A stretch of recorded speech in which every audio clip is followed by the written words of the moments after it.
The day my grandmother died, I lost more than just the woman who raised me. I lost my future, my security, and my faith in family, all because my sister Amanda decided that being clever meant being cruel. I was in the garden when it happened, tending to Grandma Eleanor's prize roses. She taught me everything about them, which varieties needed more water, how to prune just right, when to cover them before frost. While Amanda was off at law school, living the high life on Grandma's money, I had stayed close to home, helping care for the woman who'd taken us in after our parents' accident. The roses look beautiful, Kate. My Aunt Susan's voice made me jump. She stood at the garden gate, her eyes red from crying. She's gone, sweetheart. About an hour ago. The pruning shears fell from my numb fingers. But I just saw her this morning. She was fine. We had tea, she told me about. Amanda was with her at the end. Susan cut in, her voice strange. She had Grandma sign some papers. My blood ran cold. What papers? 2 weeks later, I sat in our family lawyer's office, listening as Mr. Harrison read the new will, the one Amanda had somehow convinced Grandma to sign just hours before her death. And to my granddaughter Amanda, who has shown such promise in her legal studies, I leave my entire estate, including the house, investments, and the trust fund originally intended for Catherine. I couldn't breathe. The trust fund, $4 million that Grandma had set aside for me years ago, knowing I'd inherited her love of gardening and wanted to start my own landscaping business. All of it now Amanda's. This can't be right, I whispered. Grandma would never. Oh, but she did. Amanda's voice dripped satisfaction. She sat across from me in her expensive suit, every inch the polished law student. Everything's perfectly legal. I made sure of that. Mr. Harrison looked uncomfortable. The will appears properly executed, though the timing is unusual. Unusual? I stood up, anger finally breaking through my shock. She was dying. Amanda waited until she was barely conscious and what? Amanda's smile was cold. Made sound legal decisions. Protected the family assets from someone who wants to waste them on dirt and flowers. Please. I'm the one with the law degree, the one with actual potential. Grandma finally saw that. I stormed out of the office, Amanda's laughter following me. But as I drove home for now, until Amanda evicted me, a memory surfaced, one that gave me hope. It was from 3 months ago, one of our quiet evenings together while I helped Grandma sort through old photographs. Katie girl, she'd said, using her special nickname for me, remember the story about the missing diamond? I did. It was one of her favorites, about how her mother had hidden her most precious diamond necklace during the Depression, leaving clues in an old book. Everyone thought it was lost forever until Grandma found it years later, exactly where the clues said it would be. Sometimes, she continued, her eyes twinkling, the most valuable things need to be hidden where only the right person will think to look. At the time, I thought she was just reminiscing. Now, I pulled into the driveway of the grand old house that had been my home since I was 8. Amanda's house now, according to the new will. But something told me Grandma Eleanor, who'd spent her life outsmarting people who underestimated her, had one last trick up her sleeve. That evening, after Amanda left for her hotel, she wouldn't move in until I was gone, of course. I went to the library. The room was a maze of floor-to-ceiling bookshelves containing everything from first editions to gardening manuals. I went straight to the worn copy of The Secret Garden, Grandma's favorite book, and the first one she'd read to me after my parents died. Inside the front cover was her familiar handwriting.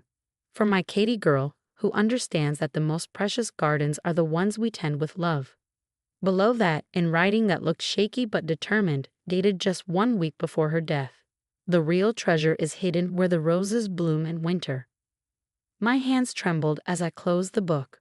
The roses that bloom in winter. Amanda would never understand the reference, but I did.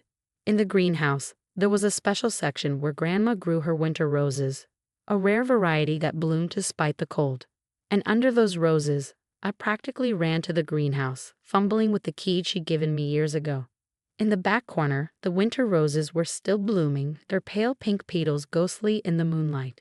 It took me an hour of careful digging, not wanting to damage the precious plants. Finally, my fingers hit something solid, a metal box, sealed against the elements. Inside was a document, a will, dated 1 month before her death, witnessed by her doctor and banker. And with it, a letter. My dearest Katie, If you're reading this, then Amanda has done exactly what I feared she might.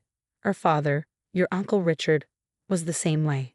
Always taking, never understanding the value of growing things. This is my true will.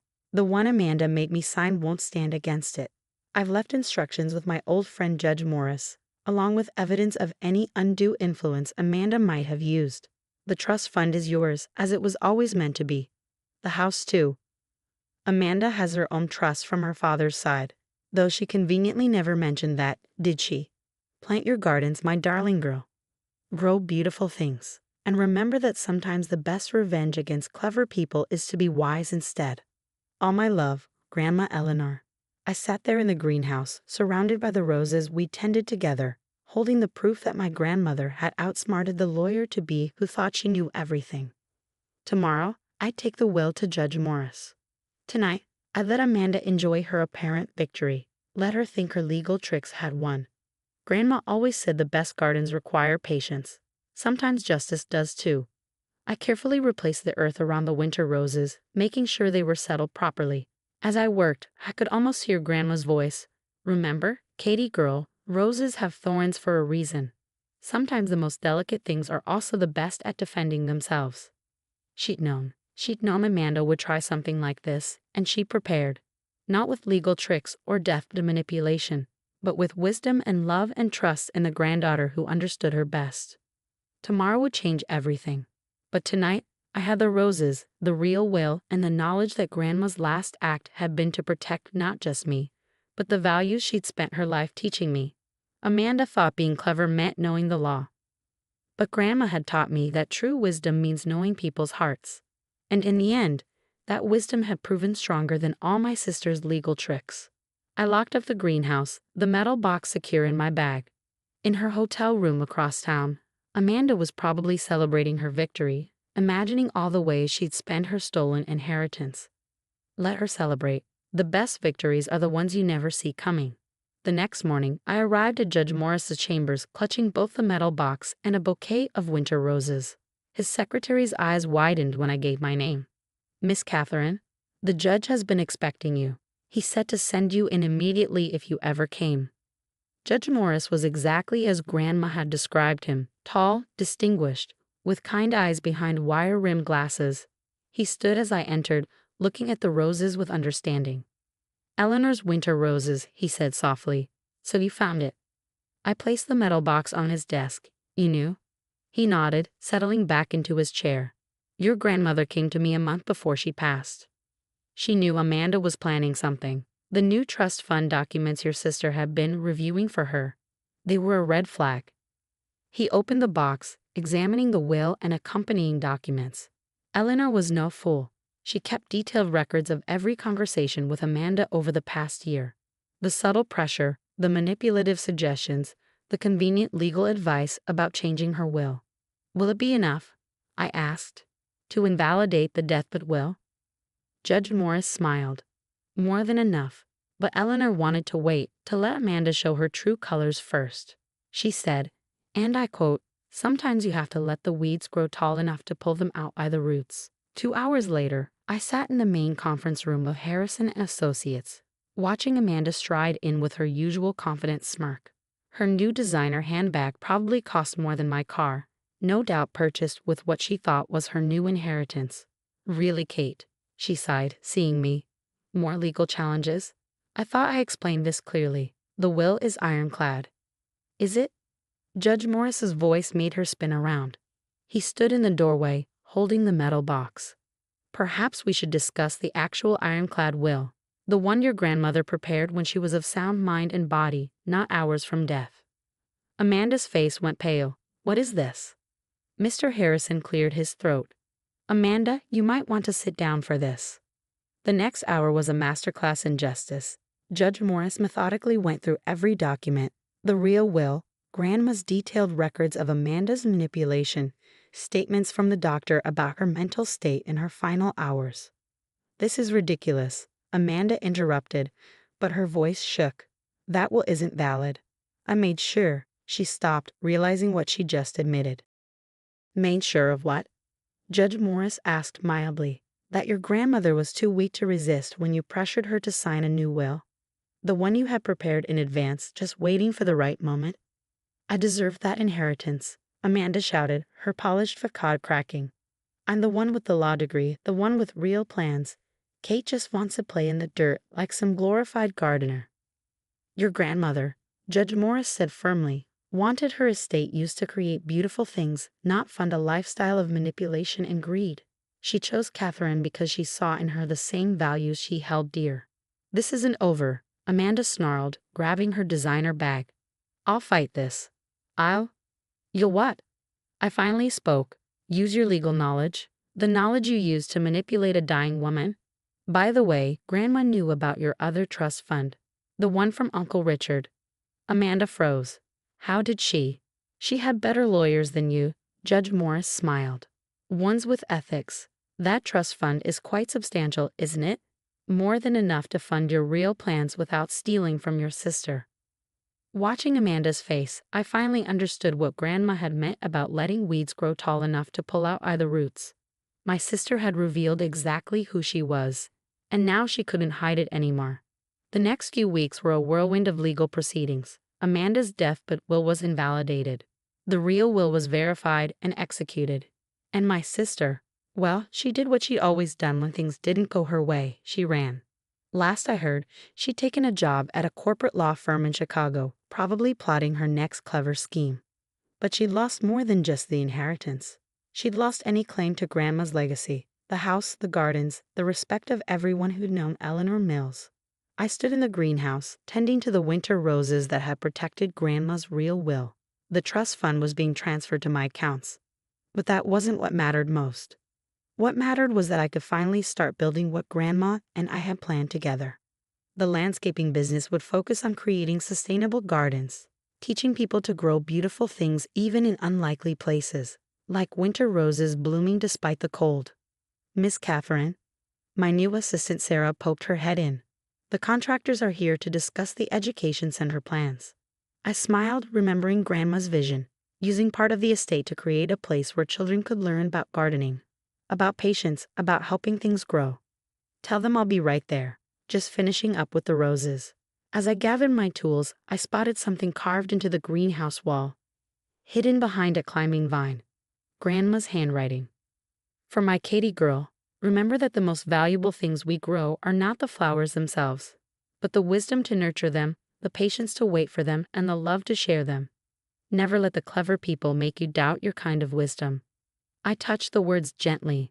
Amanda had thought she was so smart, using legal tricks to steal what she wanted. But Grandma had understood a deeper truth, that real wealth isn't just about money. It's about values, about growing things that last, about leaving the world more beautiful than you found it. The contractors were waiting to help me build something new, something that would honor Grandma's legacy in a way Amanda's legal schemes never could. Sometimes the best revenge isn't just proving someone wrong. It's proving yourself right. I locked up the greenhouse, patting the winter roses one last time. They'd done their job, protecting Grandma's real will until the right moment. Now it was my turn to protect her legacy, to grow it into something even more beautiful.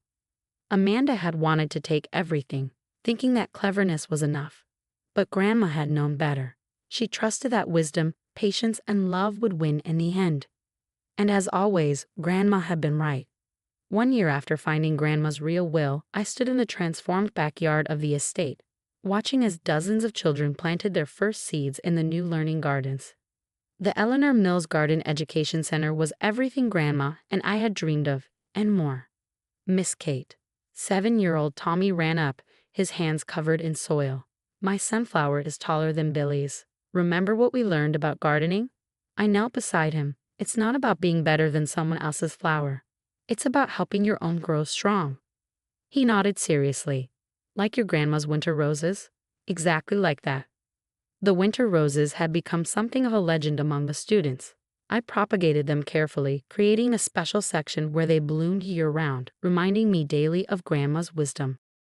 Sarah approached, tablet in hand.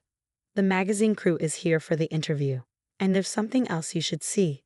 She handed me her tablet, open to a legal news website. The headline made my stomach clench. Rising star attorney disbarred for ethical violations.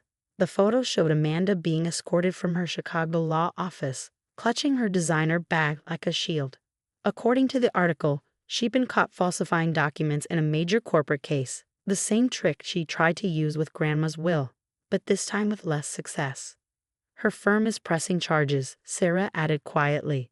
They're saying this wasn't her first offense. I handed back the tablet, feeling a complex mix of emotions. Part of me was sad for my sister, whose cleverness had finally outsmarted itself. But another part remembered her smirk as she tried to steal my inheritance, her contempt for everything Grandma valued. Miss Kate. Tommy tugged my sleeve. Can we water the roses now? Of course, sweetie. The roses always come first. But life has a way of bringing things full circle. 3 days later, I found Amanda sitting on the front steps of the estate, looking nothing like the polished lawyer who tried to steal my inheritance. Her designer clothes were wrinkled, her makeup smeared. Come to gloat? She asked bitterly.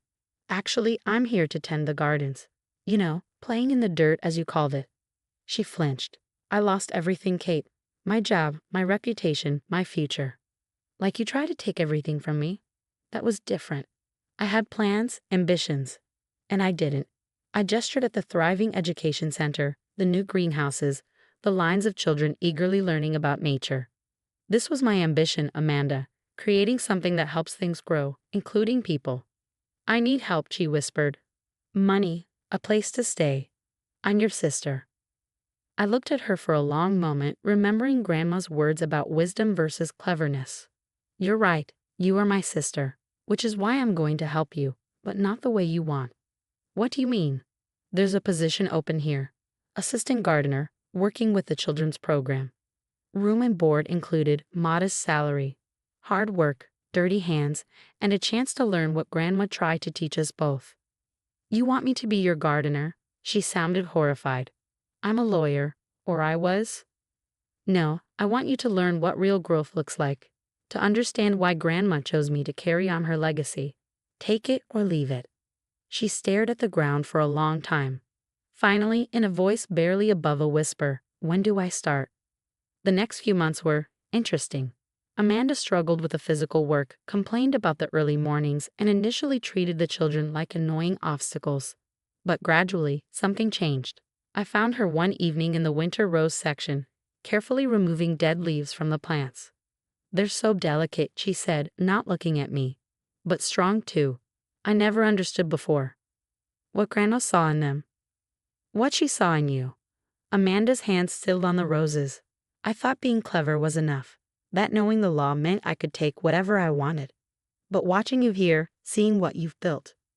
It's what we've built, I corrected her. Grandma's legacy. She finally turned to face me, eyes shining with tears.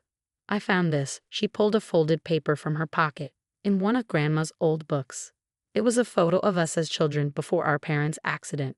Amanda and I were in Grandma's garden, both covered in mud, laughing as we planted marigolds. We were both gardeners once, I said softly. Think I could be one again. I handed her a pair of pruning shears. Winter roses need careful handling. Want to learn? As I taught my sister the proper way to tend the roses that had saved her from her own worst instincts, I thought about Grandma's final lesson. Sometimes the things we try to take by force only come to us when we're ready to nurture them instead. Amanda had wanted to steal an inheritance. Instead, she was finally inheriting what really mattered, the wisdom to help things grow. The children started calling her Miss Mandy, delighting in teaching her what they'd learned about patience, care, and the joy of seeing something bloom against the odds. And in the greenhouse, where winter roses still guarded their long-ago secret, two sisters learned to grow something new from the roots of the past. Grandma would have liked that. After all, she'd always said the best gardens have room for every kind of flower, even the ones that take a little longer to bloom.